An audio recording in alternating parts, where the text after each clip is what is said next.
did comedy legends improvise their best scenes? Imagine watching a comedy scene and wondering if what you see is all planned out or if it just happens in the moment. Well, many of the biggest comedy stars from the 1980s actually improvised some of their most famous scenes. This wasn't just a lucky accident. It was a core part of how they performed and made their comedy so lively and spontaneous. Take Bill Murray, for example. He is often seen as one of the greatest improvisers in comedy history. During the filming of the movie Caddyshack, most of his lines were made up on the spot. His famous Cinderella story scene, where he talks about the underdog winning, was mostly improvised. Audiences still quote it today. Murray also improvised many parts of his role as Dr. Peter Venkman in Ghostbusters. His ability to create authentic moments on the fly made the character feel real and funny. Chevy Chase, another star from Caddyshack, also relied heavily on improvisation. Cast members say he often added his own jokes and ideas during filming.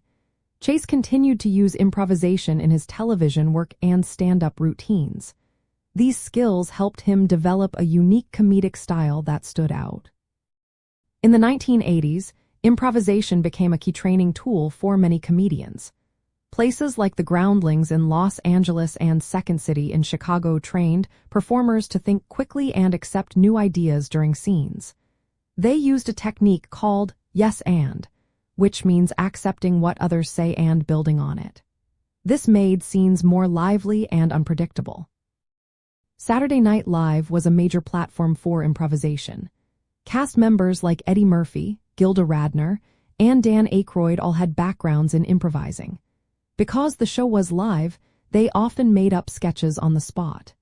Eddie Murphy especially became famous for creating characters and impressions that felt spontaneous. This energy made the show exciting and fresh every week. Improvisation helped comedians develop strong characters and emotional range.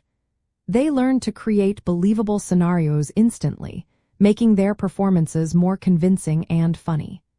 Physical comedy and facial expressions became important tools, allowing them to communicate humor without words.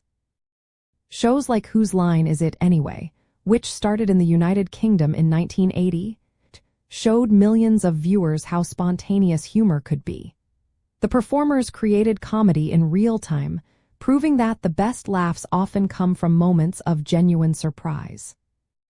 Even comedians known for scripted routines, like Steve Martin and Chevy Chase, used improvisation principles to improve their timing and delivery.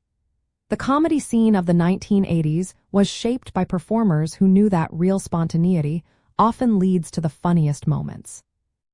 So yes, many of the most memorable scenes from that era were improvised. These performers trained to trust their instincts and create comedy on the spot. Their ability to think fast and stay in the moment made their performances legendary and still loved today.